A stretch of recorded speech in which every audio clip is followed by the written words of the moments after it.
Halo semuanya, oleh anugerah Tuhan Yesus Kristus, kami dapat membuat seminar kita ini. Ini kami mengucap syukur bagi Tuhan.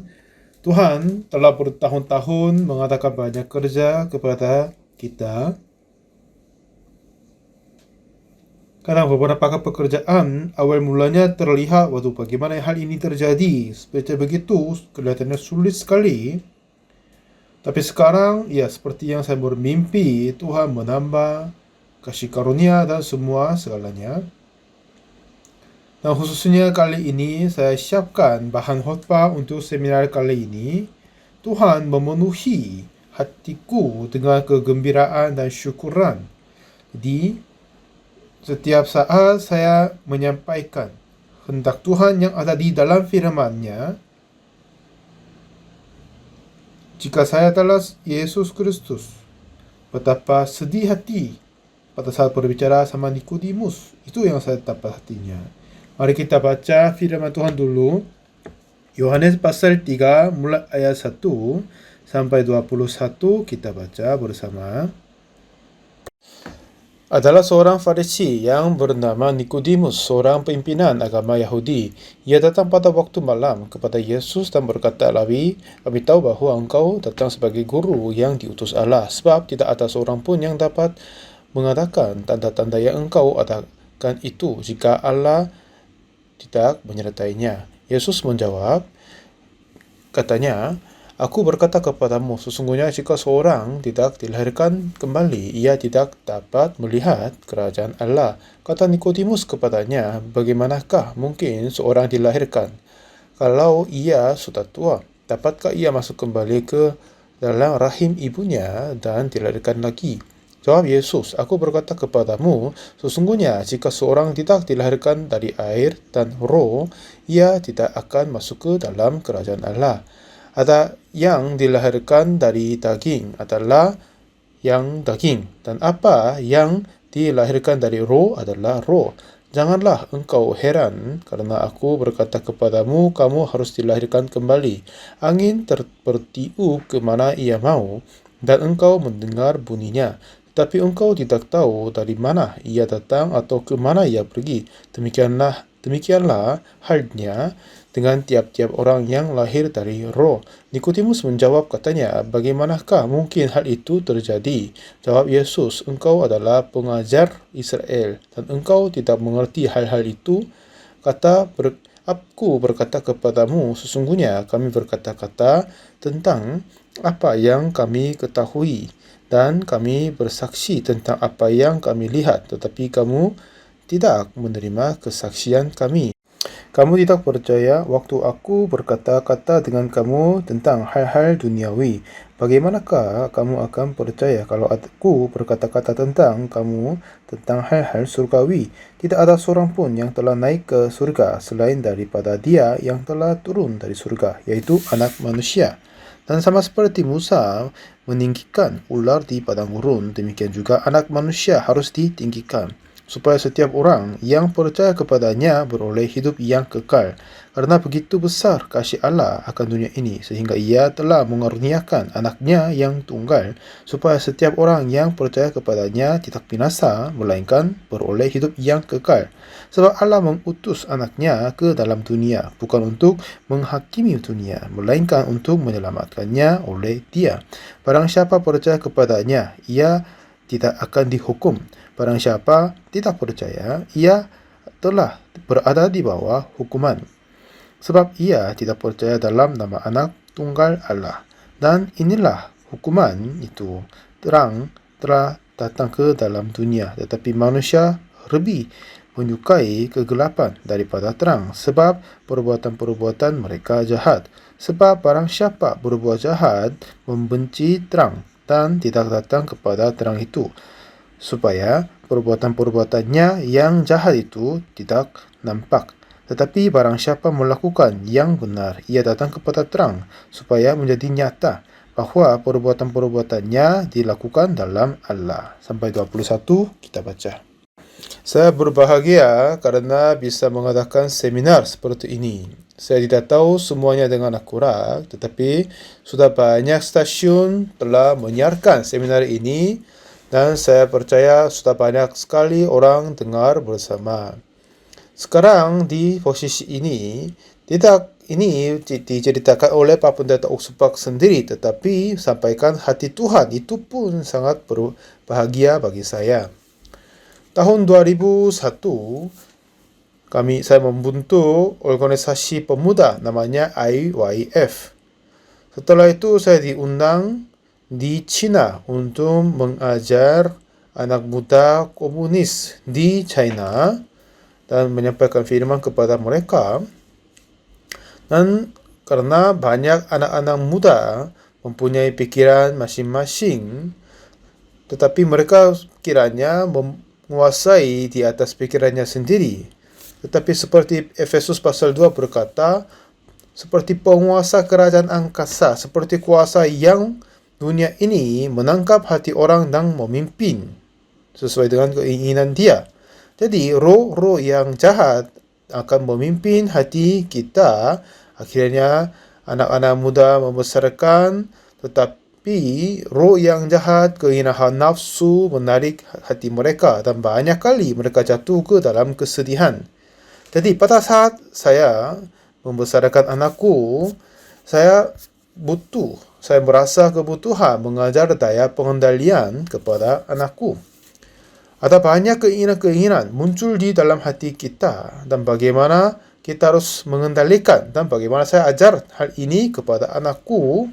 Ini saya berpikir banyak. Pada saat anakku menjadi 6 atau 7 tahun, saya berpikir banyak sekali untuk mengajar daya pengendalian kepadanya.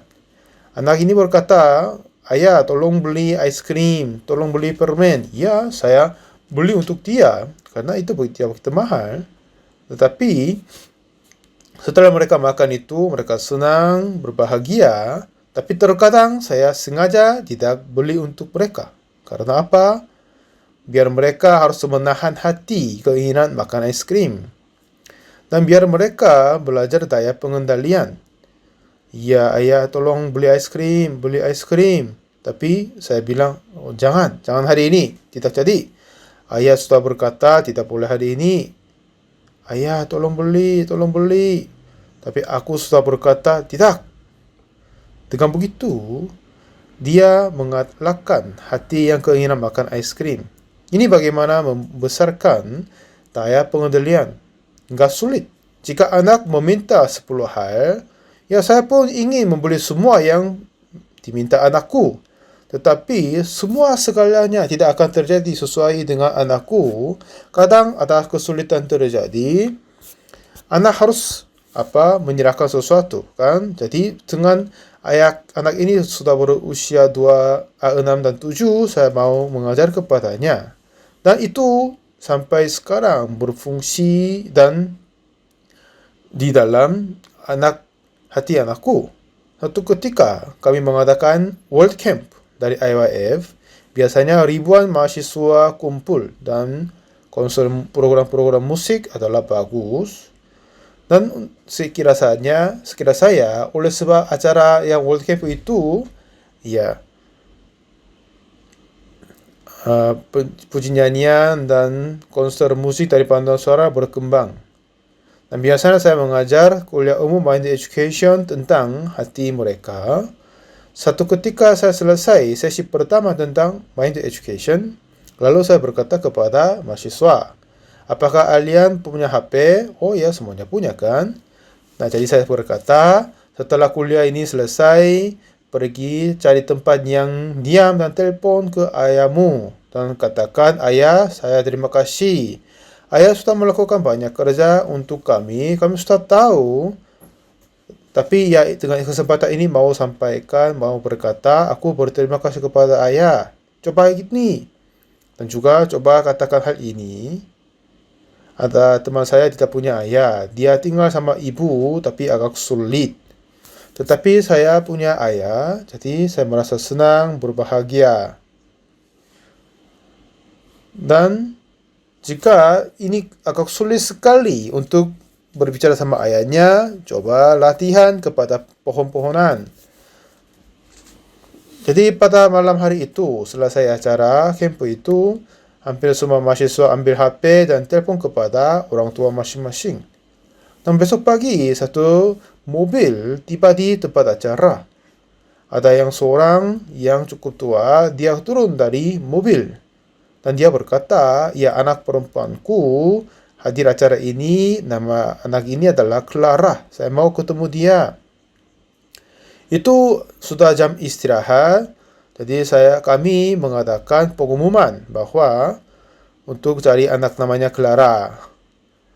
Lalu anak ini datang dan mereka saling berkata. Dan dia datang kepada ayah dan berkata, ayah saya meminta maaf, aku anakmu yang bersalah, tolong ampuniku, aku menyesal sekali. Ayahnya memeluk anak perempuan itu. Dan anak pun memeluk ayahnya dan mereka terus menangis. Nah ternyata Clara dulu dia mempunyai pacaran. Satu ketika pacaran itu berkata kepada Clara, ayo Clara, saya mau kasih lihat sesuatu. Dia membuka tasnya, di sana mereka terkaget. Di tas itu penuh $100 AS penuh di dalam tasnya. Katanya, ini dari mana? Jangan khawatir, ini tidak curian. Ini simpan sejak kecil. Untuk apa? Saya mau ke Kanada dengan kamu, Clara. Mari kita pindah ke Kanada. Jadi Clara suka sekali. Lalu, mereka sudah memutuskan ke Kanada dan naik penerbangan ke sana.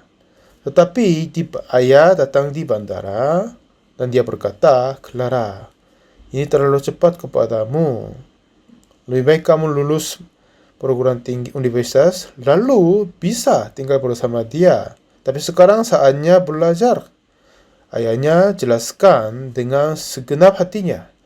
Tetapi Clara ini, dia ingin sekali pergi ke Kanada dengan pacarannya. Akhir-akhirnya, dia meninggalkan ayahnya dan naik penerbangan menuju ke Kanada. Selama mereka tinggal di Kanada, memang bagus sekali. Tetapi tidak selalu bahagia. Memang mereka punya banyak uang, tapi itu makin berkurang kan. Makin mereka itu di sana, tapi makin berkurang.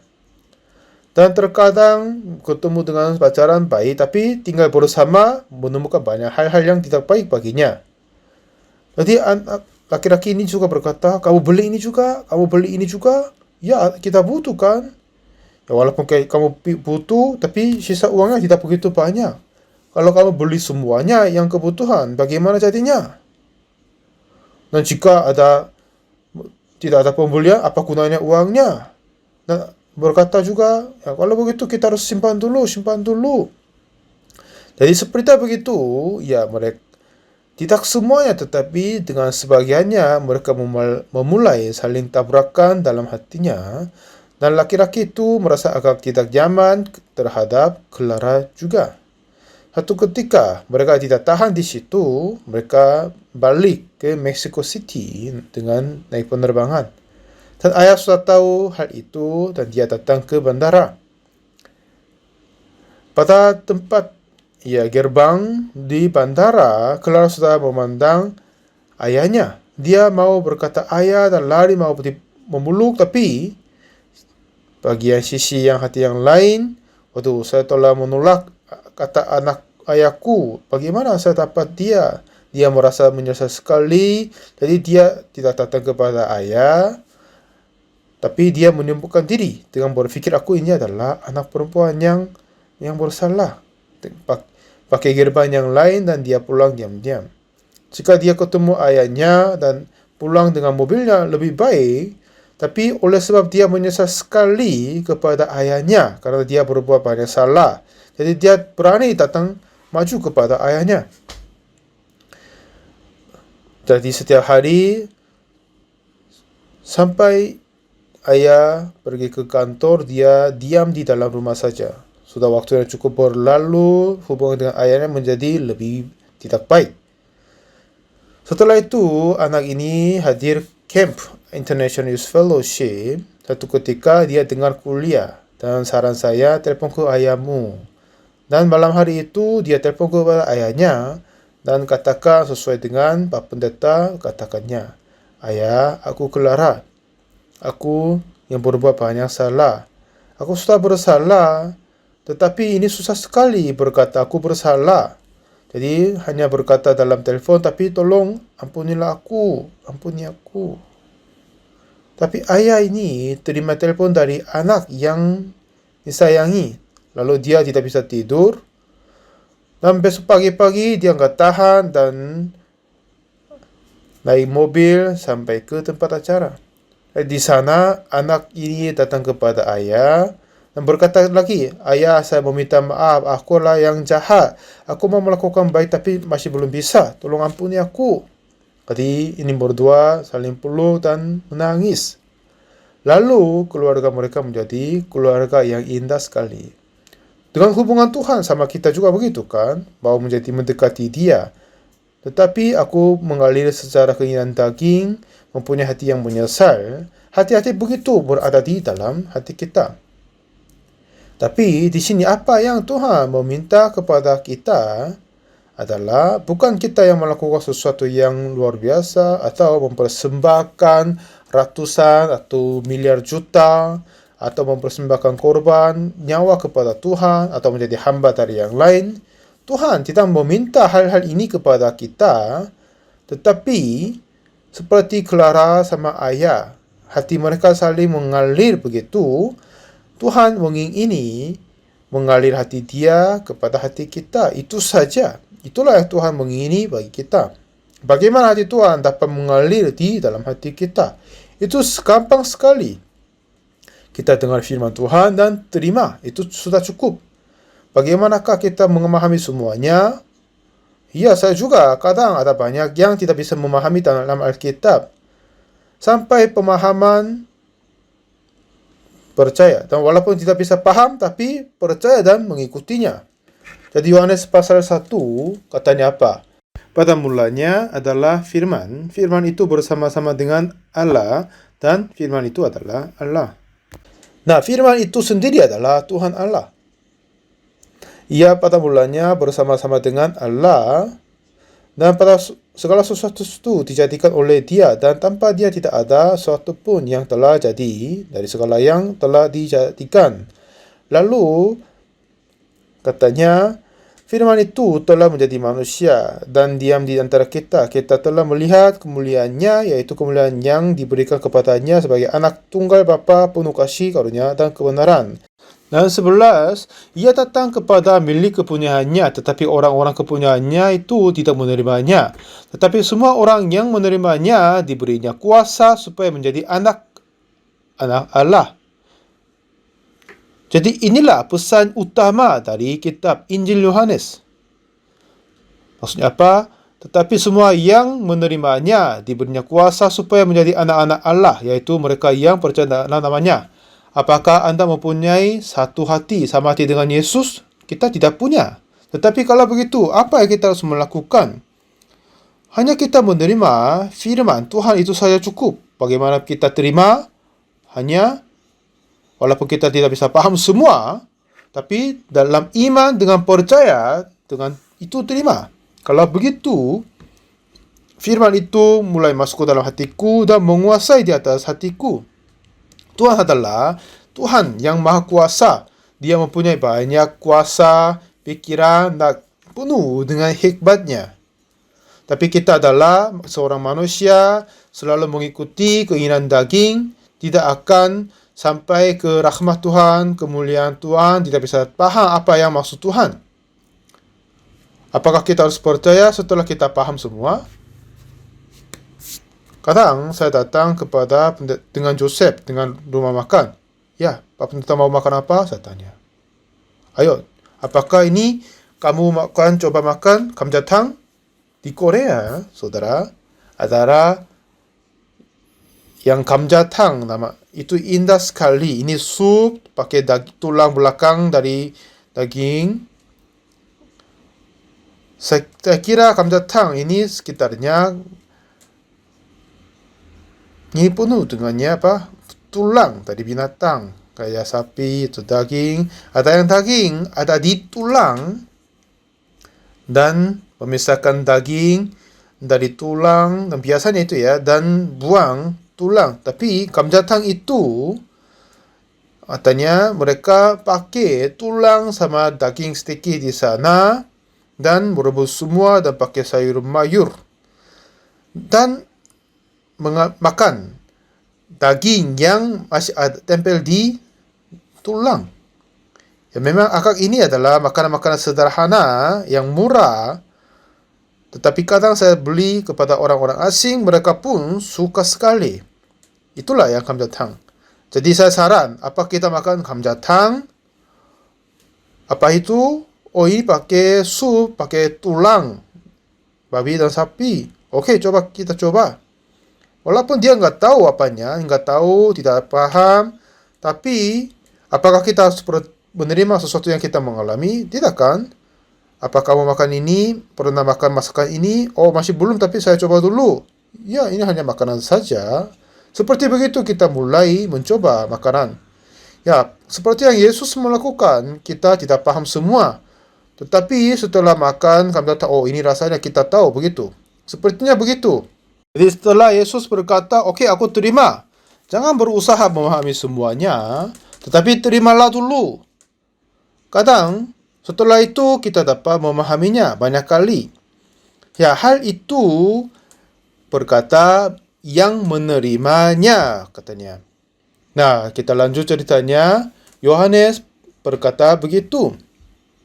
Di pasal ketiga berkata, ada yang seorang nama Nikodemus, dia datang kepada Yesus. Dan dia berkata kepada Nikodemus, aku berkata kepadamu, sesungguhnya jika seorang tidak dilahirkan kembali, ia tidak dapat melihat kerajaan Allah. Nikodemus mau memahami apa maksudnya. Apakah orang dilahirkan kembali, apakah dia masuk rahim ibunya? Oh tidak percaya begitu, tapi percayalah, terimalah secara rohani. Nah, aku enggak tahu tentang dilahirkan kembali, tapi saya mau menerima itu. Bagaimana caranya? Saya mau cobanya. Ini bagaimananya? Sudah paham kan? Tapi Nikodemus, bagaimanakah orang yang sudah tua dilahirkan kembali, apakah ia masuk ke rahim ibunya lagi? Dia berkata kepada Tuhan apa? Aku sudah tahu engkau datang dari Allah. Jika tidak ada yang melakukan sesuatu yang mujizat ini. Kata dia sudah tahu Tuhan datang dari kerajaan Allah, tetapi dia tidak terima kata Yesus. Jadi Yohanes ini adalah kitab yang menarik sekali.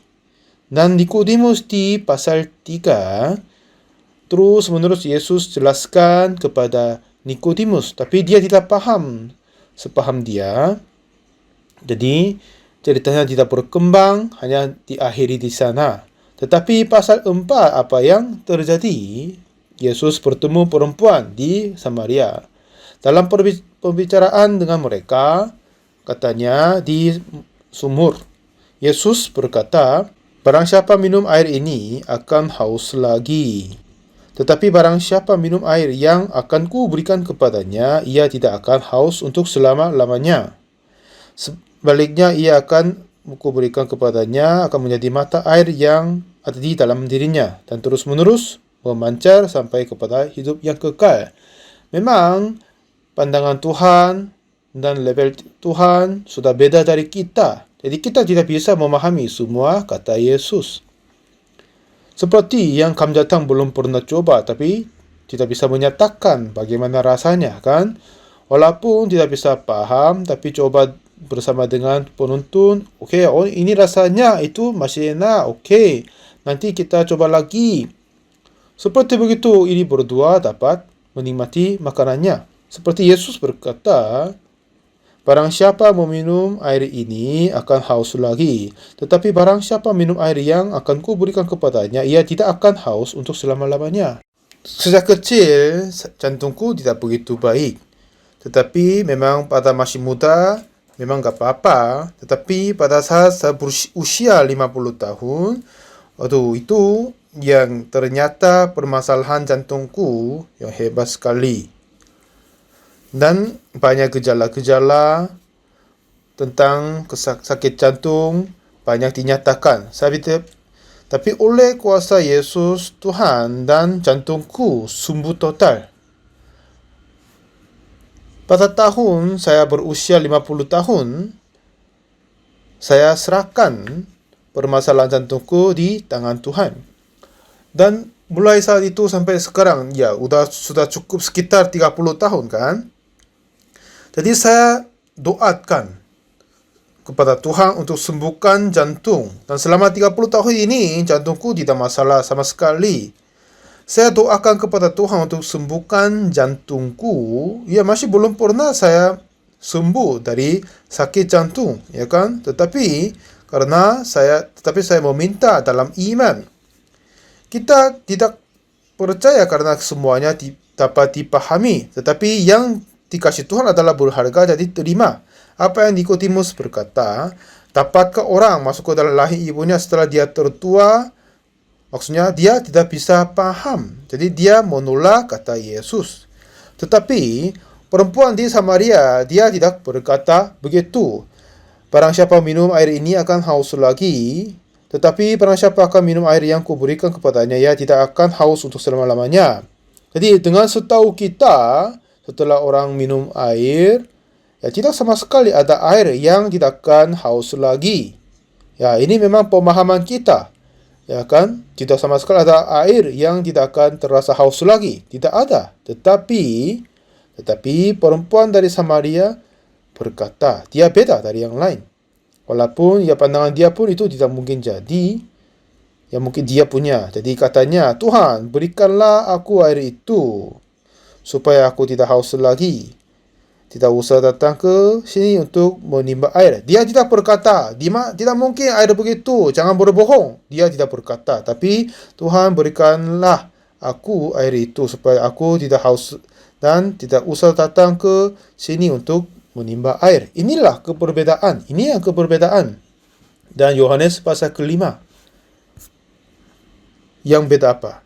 Pasal 3 Nikodemus, dia sudah berkata, dia tahu Yesus datang dari kerajaan surga, tapi dia menolak kata Yesus. Ya kan? Dia menolak kata Yesus.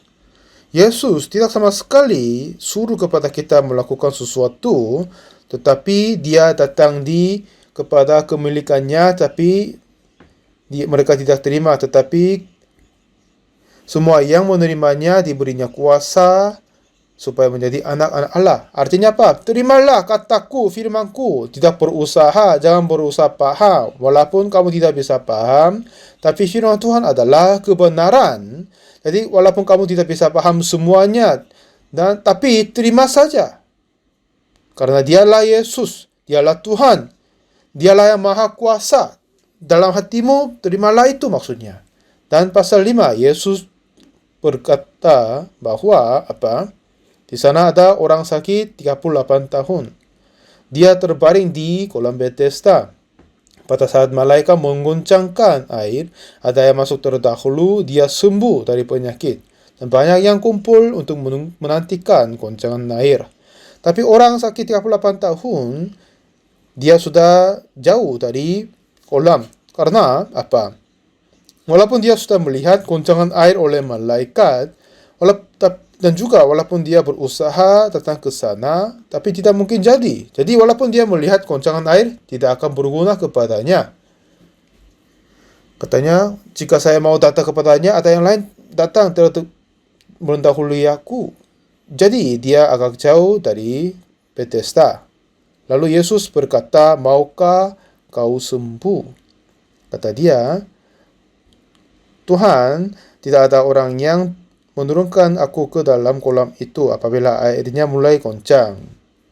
Dan dalam hatinya, orang sakit yang 38 tahun ini, dia berkata kepada Tuhan dengan sesungguh hatinya, aku sudah melihat goncangan air, aku seharusnya masuk terdahulu, tapi aku sendiri aku nggak bisa bergerak. Dan juga ada yang membantu, walaupun ada pun itu pun tidak muat. Jadi ada yang masuk terdahulu. Lalu Yesus berkata, bangunlah, angkatlah tilammu dan berjalanlah.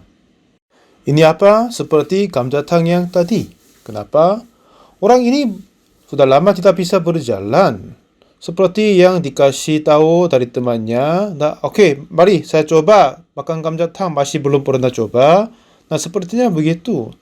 Yesus berkata, bangunlah, angkatlah tilammu dan berjalanlah. Tak kiranya dia tidak bisa berjalan, udah lama sekali nggak jalan. Tapi jika dia saran saya berjalan, oke, aku cobanya. Inilah bagaimana dia menerima dengan positif.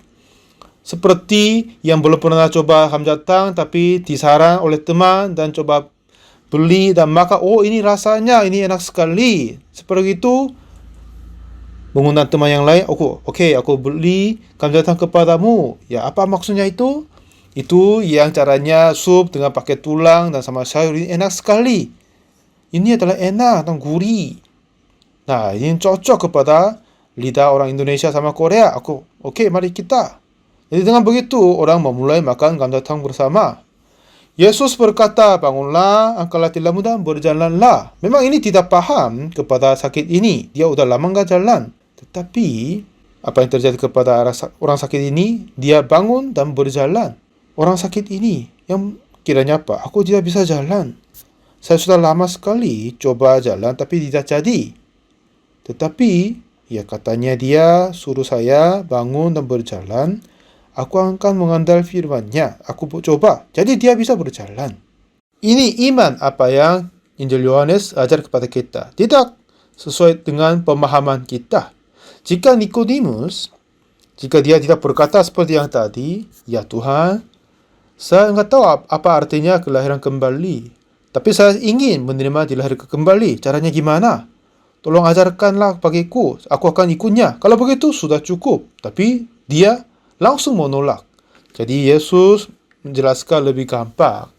Seperti Musa meninggikan ular di padang gurun, demikian juga anak manusia harus ditinggikan.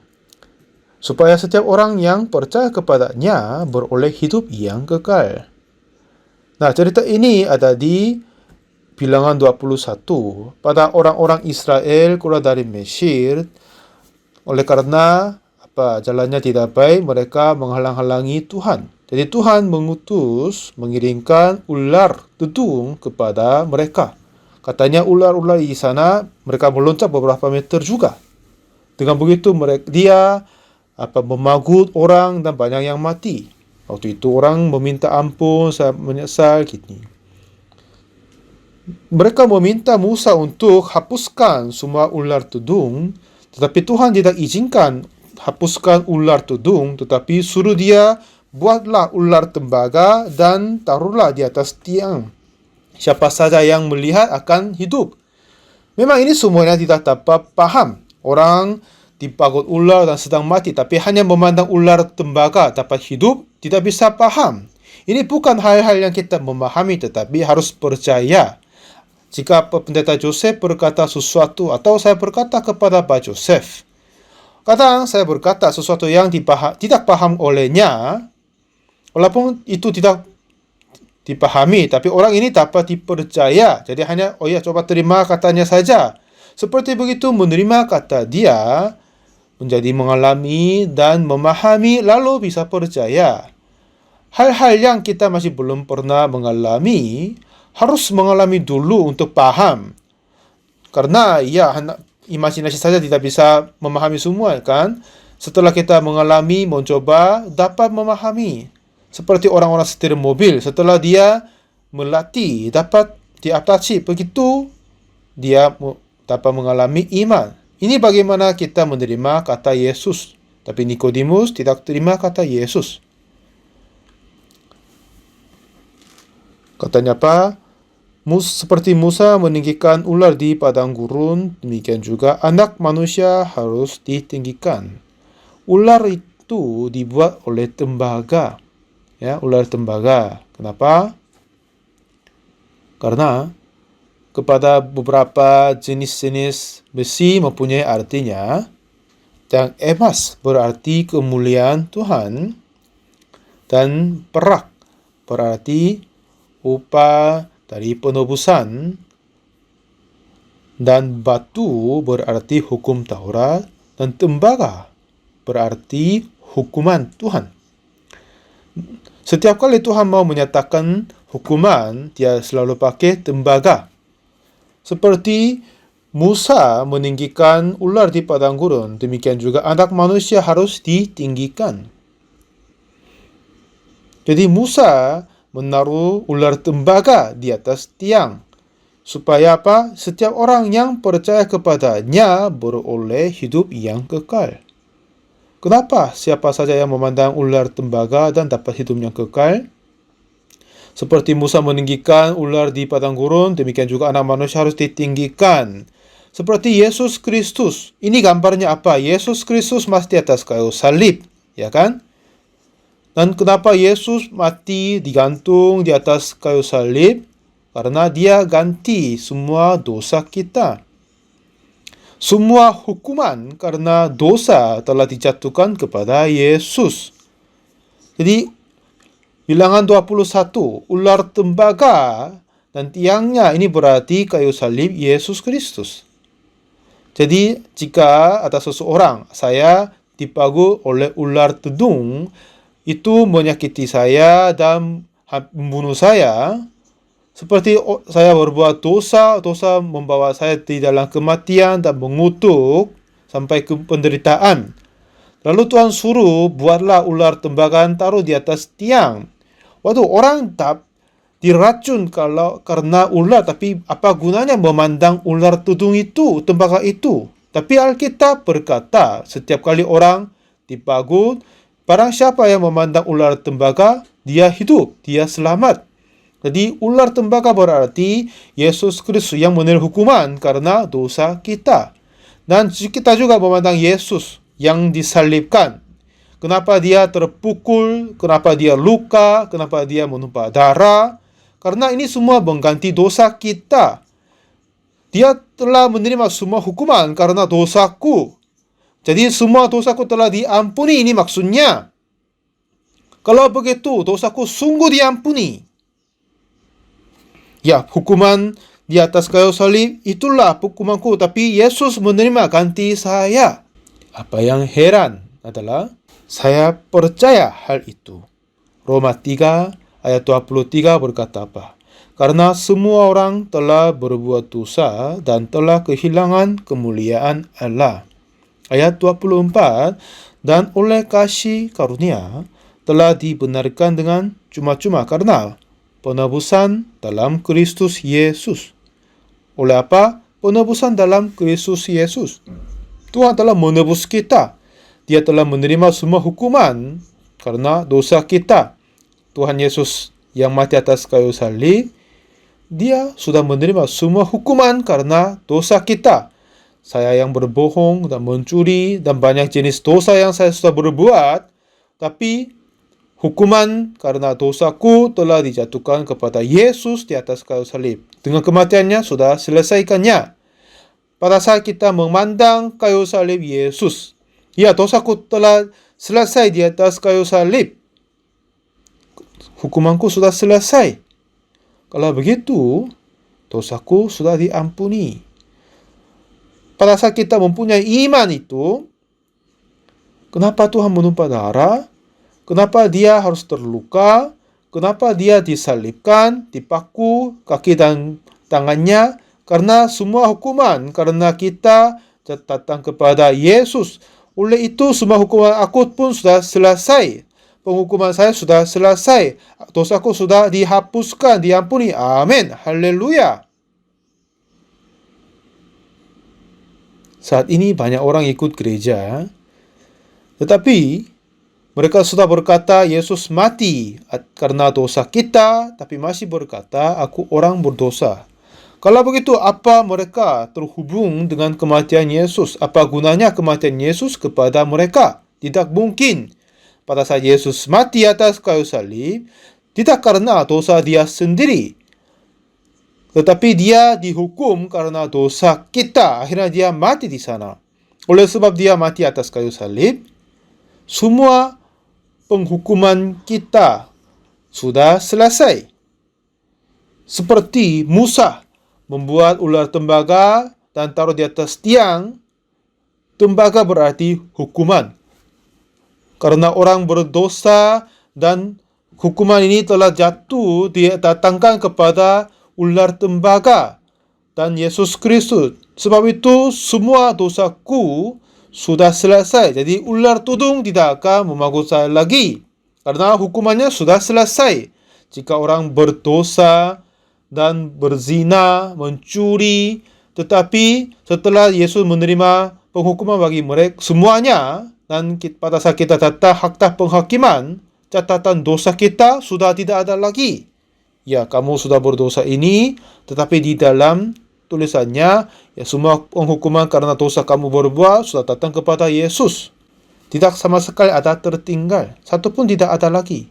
Tuhan telah menanggung semuanya. Kalau begitu, ya sudah selesai. Sudah selesai. Inilah hal yang heran sekali. Jadi apa? Tuhan Yesus tidak mengampuni dosa kita, tetapi hanya berkata, ada manusia harus ditinggikan seperti Musa meninggikan Musa, yaitu tidak mungkin. Satu ketika, saya memimpin seminar di Daegu, jurnalis dari koran datang, yang bidang agama datang untuk wawancara saya. Katanya, Pak Pendeta, ada apa bedanya khotbahmu dari gereja yang lain? Saya dengar firmanmu disampaikan itu agak beda dari yang lain. Jadi saya ceritakan kepadanya. Oh, ini sudah ceritanya panjang. Katanya tolong singkatkan dulu. Jadi saya tanyakan kepada jurnalis bahwa apakah Anda ikut gereja? Katanya tidak. Oke, kenapa tidak? Coba dulu. Lalu saya lanjut, kata, apakah Anda pernah dengar Yesus mati atas kayu salib? Oh iya, saya sudah dengar dia mati karena dosa kita. Dia berkata, Yesus mati karena dosa kita. Dia dengar begitu. Oh iya, jurnalis, itu benar sekali. Tapi apa beda dari gereja kami dan gereja yang lain adalah mereka berkata Yesus mati atas kayu salib untuk dosa mereka, tapi mereka berdosa, jadi mereka masih orang berdosa kiranya. Ada banyak yang gereja begitu, tapi saya tidak. Walaupun saya sudah berdosa banyak sekali, tapi Tuhan Yesus telah menanggung dosaku dan mati atas kayu salib. Jadi semua dosaku telah dihapuskan seperti salju. Tidak sama sekali tertinggal. Akhirnya dosaku telah dihapuskan, tidak ada lagi. Ini kelihatannya agak sombong dan terlalu tidak baik, tapi sungguh dosaku sudah diampuni. Sempurna. Diampuni total. Jadi dia tanya lagi, apakah jemaat gereja yang lain berkata mereka masih orang berdosa? Saya berkata, iya, coba ke sana. Coba tanyakan ke mereka. Apa sungguh mereka percaya itu? Kalau begitu mereka percaya apa? Yesus mati karena dosa. Tapi bagaimana mungkin orang masih orang berdosa? Tapi masih banyak gereja ajar begitu. Pak Pendeta sama para penatua, semua katanya orang berdosa. Kalau begitu apa gunanya kematian Yesus? Jadi kita harus menyangkal pikiran diri sendiri. Jadi Roma 4 ayat 25 bilang apa? Yesus yang telah diserahkan karena pelanggaran kita dan dibangkitkan karena pembenaran kita. Jadi untuk membenarkan kita, pembenaran kita, maksudnya kita tidak punya dosa lagi. Dia mati atas kayu salib karena dosa kita dan mati di sana. Dengan begitu telah menghapuskan dosa kita. Dia telah menerima semua hukuman karena kita, lalu membenarkan kita. Jika Yesus mati tapi masih ada yang berkata orang berdosa, kalau begitu kematian Yesus menjadi sia-sia. Tapi Alkitab tidak sama sekali berkata begitu. Ada yang berkata kita berdosa, jadi orang berdosa. Tetapi tidak hanya itu saja, tapi Yesus mengampuni dosa yang kita berbuat. Yang percaya Yesus adalah Yesus telah mengampuni dosa kita. Percaya itu. Jika hal itu dipercayai, jika kita percaya Yesus yang telah mengampuni dosa kita, masih ada yang berkata aku punya dosa, artinya Yesus gagal mengampuni dosa kita. Itu tidak mungkin terjadi. Ini cerita yang sangat-sangat sederhana. Tetapi oleh sebab keberbedaan pikiran kita dengan Tuhan. Biasanya kita tidak serahkan diri kepada orang lain kan? Tapi Tuhan memberikan anaknya untuk kita. Pandangan dia, pemahamannya sudah beda dari kita. Oleh kematian Yesus di atas kayu salib, dia mengampuni dosa kita. Sebab itu dia membiarkan anaknya mati atas kayu salib. Jika Yesus mati tapi kita masih orang berdosa, kenapa dia mati atas kayu salib? Tidak mungkin. Yesus sungguh mati atas kayu salib dan dengan itu telah mengampun semua dosa kita satu kali untuk selamanya. Yeremia 31:34 berkata, demikianlah firman Tuhan, aku akan mengampuni kesalahan mereka dan tidak lagi mengingat dosa mereka, katanya. Jadi tadi anak muda namanya Clara, dia berbuat jahat kepada ayahnya, tapi ayahnya selalu mengasihi kepada anaknya. Pada dia didengar anaknya pulang, dia senang hati datang bandara. Dan anak ini pun juga mau lari dan datang kepada ayah, tapi dia takut kepada ayah dan berbuat jahat. Akhirnya dia sembunyikan diri. Dia bersalah. Tapi ayah mempunyai hati untuk mengampuni dia dan terima dia dan masih mengasihi dia. Tetapi hatinya beda kan? Mulai saat itu anak ini tinggal di kamarnya sendiri, tidak sama sekali keluar dari kamarnya sampai ayah pergi ke kantor. Ayah ini mau menukar hati sama anaknya, tapi enggak jadi. Pada malam pertama acara World Camp, dia dapat telepon dari anaknya. Dia merasa senang, berbahagia. Dan anak berkata, aku menyesal, aku mau minta maaf. Jadi ayah masih mengasihi anaknya, tidak mau menghukum yang bersalahan, mau terima itu saja. Ya, jadi dia cukup sekali hanya berkata, iya, aku bersalah, sudah cukup. Ya, kita bersalah, berdosa, dan Tuhan sudah tahu bahwa kita tidak bisa menanggungkan. Untuk ini, Tuhan mengutus Yesus dengan kematiannya menghapus dosa kita seperti salju. Tapi orang masih mempunyai pikiran diri sendiri dan masih berkata, masih orang berdosa. Jadi, itulah mengkhianati kepada kayu salib. Walaupun itu tidak kita memahami sempurna.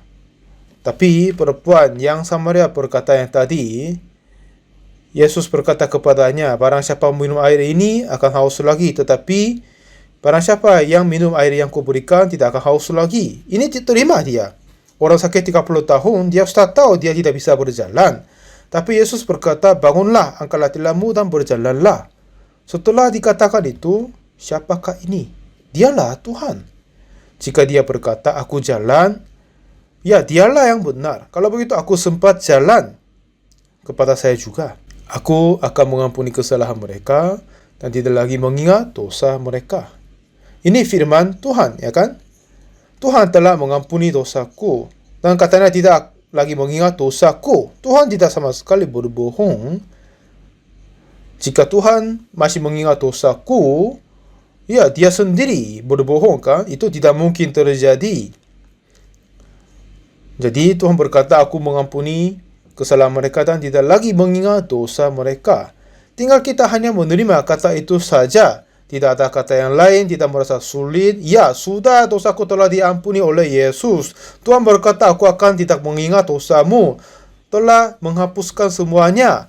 Firman Tuhan ini penuh di dalam ujung-ujung firman Tuhan Alkitab. Jangan percaya pikiranmu sendiri, tapi percayalah kepada firman Tuhan saja. Kalau begitu, kita dapat menerima sesuatu yang beda dari hati kita. Tuhan berkata, rancanganku bukanlah rancanganmu. Sudah berbeda, ya kan? Apa yang saya tahu adalah Tuhan mengasihi kita. Dialah juru selamat. Saya terima itu. Saya juga berdosa banyak dan kadang merasa sulit karena berbuat kesalahan. Tetapi saya hanya percaya Tuhan telah mengampuni dosaku dan tidak lagi mengingat dosaku. Hanya percaya itu saja. Tuhan telah mengampuni dosaku. Dia tidak akan mengingat dosaku. Ini heran sekali dan percaya. Mulai saat itu, hati Tuhan masuk ke dalam saya. Jadi, pada saat saya bersekutu dengan Tuhan, Tuhan terus memimpin aku. Sampai sekarang, Tuhan memimpin saya kepada dunia yang tidak sama sekali membayangkan. Itulah heran dan luar biasa. Ya memang ayah Clara sudah mengampuni anaknya dan tetap mengasihi. Tapi anak ini menutup hati kepada ayahnya dan tidak berkata kepada ayahnya. Tapi ayah sudah lama sekali mengampuni anaknya. Jadi jangan berkata dirimu orang berdosa. Dosamu sudah selesai pada kayu salib Yesus. Jangan percaya pikiranmu sendiri. Tapi percayalah kepada firman Tuhan. Tuhan sudah berkata, aku tidak lagi mengingat dosamu. Dia telah menghapus dosa kita seperti salju. Walaupun kamu masih ada ingatan dosa ini, tetapi dosa ini pun sudah dihapuskan. Seperti begitu mengalami pengampunan dosa. Dengan apa? Menerima kata Tuhan, janji Tuhan. Dia mengampun dosa kita dan tidak lagi mengingat dosa kita. Kalau begitu kita menjadi berbahagia. Roh Kudus akan menguasai di dalammu. Kita akan menjadi berbahagia. Tapi iblis menolak ini. Jangan tipu oleh iblis. Apa saja yang dosa kita berubah sudah dihapuskan di atas kayu salib dengan pengorbanan Yesus. Dengan itu, semua dosa kita sudah selesai. Mulai saat itu, anak muda namanya Clara, dia tinggal bersama dengan ayahnya dengan berbahagia. Dan tahun berikutnya saya datang, saya dengar dia menikah sama pacarannya. Dan dia dapat hidup dengan berbahagia. Nah, sekarang Tuhan tidak bisa menyelamatkan kita dengan kasih dari seperti manusiawi. Jadi, dia mempunyai kasih yang lebih besar sampai orang tidak bisa membayangkan. Jangan berusaha memahami hati Tuhan, tapi percayalah hati Tuhan sesuai dengannya. Walaupun dia tidak berjalan, tapi Tuhan suruh jalan, dia bisa jalan. Aku tidak bisa mengampun dosa diri, tapi Yesus mengampun dosaku, jadi aku percaya itu. Percayalah Tuhan telah tidak mengingat dosamu. Inilah bagaimana kita percaya Yesus. Ada yang dengar firman Tuhan, tetapi masih tetap punya pikiran diri. Tapi jangan, tadi percayalah firman Tuhan saja. Semua orang telah berbuat dosa dan telah kehilangan kemuliaan Allah. Dan oleh kasih karunia telah dibenarkan dengan cuma-cuma karena penebusan dalam Kristus Yesus. Yesus telah menebus kita, selamatkan kita dari dosa. Jadi Tuhan telah membenarkan dengan kasih karunia tanpa pembayaran, jadi cuma-cuma. Jadi Pak Pendeta Joseph, Tuhan berkata kepadamu, Anda telah dibenarkan. Tuhan berkata kepada Anda, sudah dibenarkan. Apakah Anda mau percaya atau tidak? Apakah Anda orang berdosa? Kalau begitu, kamu musuh dari Yesus. Apa yang saya sungguh tahu adalah saya sudah berdosa, tetapi Yesus membenarkan saya, jadi saya sudah dibenarkan. Inilah bagaimana kita sungguh percaya Yesus. Dengan ini kita dimerdekakan dari semua segala dosa. Kita tidak perlu sulit, sakit hati karena dosa. Kiranya kita orang berdosa, tapi Tuhan membenarkan aku. Dia berkata, dosamu telah dihapus seperti salju. Kalau begitu, ya walaupun saya merasa masih punya dosa, tetapi sesungguhnya itu sudah dicucikan, dihapuskan. Ini cara bagaimana percaya sesungguhnya. Inilah cara percaya Yesus. Jangan meninggikan pikiranmu dari firman Tuhan.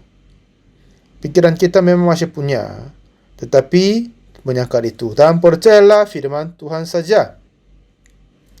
Inilah setelah itu hati kita akan terhubung dengan hati Tuhan yang luar biasa.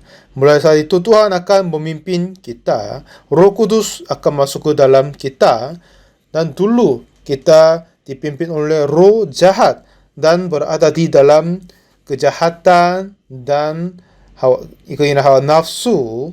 Tetapi jika Roh Kudus datang kepada hatimu, jika Anda menerima firman Tuhan Yesus, jika Anda dipimpin oleh roh dari Yesus, Anda pasti akan diperbarui. Jangan hidup dengan pikiranmu, tetapi hiduplah dengan pikiran Tuhan dan firman-Nya. Pada saat pikiran kita beda dari firman Tuhan, jangan menerima pikiranmu, tetapi terimalah firman Yesus. Ia berkata, aku dia berjalan, tapi Yesus suruh berjalan. Kalau begitu bisa berjalan. Jika saya berpikir aku orang berdosa, tapi Yesus membenarkan. Sungguh kita dibenarkan. Yesuslah yang benar. Yesuslah pintar, bukan kita. Aku berpikir juga mempunyai banyak dosa. Tetapi Tuhan berkata, aku tidak lagi mengingat dosamu. Kalau begitu, dia sudah tidak akan mengingat dosa kita. Hapuskan. Jangan percaya pikiranmu, tetapi percayalah firman Tuhan. Kalau begitu, kita semua dapat hidup dengan hati Yesus. Ya, tahun depan sudah menjadi 60 tahun saya percaya Yesus. Nah, ini seperti hanya beberapa hari berlalu. Tapi rambutku, ya seperti yang putih gini, sudah menjadi cukup tua. Ya, di mana saja saya pergi, saya bagian orang-orang yang tua. Tahun 1962, saya mengenal dan terima bahwa Tuhan telah mengampun dosaku. Saya tidak mengalami hal-hal yang istimewa, tetapi Alkitab berkata, dosa aku sudah dihapuskan. Tuhan tidak lagi mengingat dosaku. Jika Alkitab berkata begitu, ya sungguh dosaku telah dihapuskan. Ibrani 10 ayat 14 berkata, sebab oleh satu korban saja, ia telah menyempurnakan untuk selama-lamanya mereka yang ia kuduskan. Tuhan telah menguduskan aku dan lagi menyempurnakan aku untuk selama-lamanya.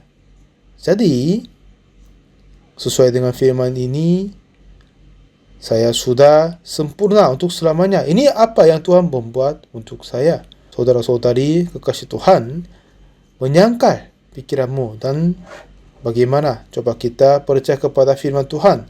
Seperti menghadapi makanan yang terbaru, belum pernah coba, tapi setelah coba makan, bisa merasa akan mau makan ulang, ya kan?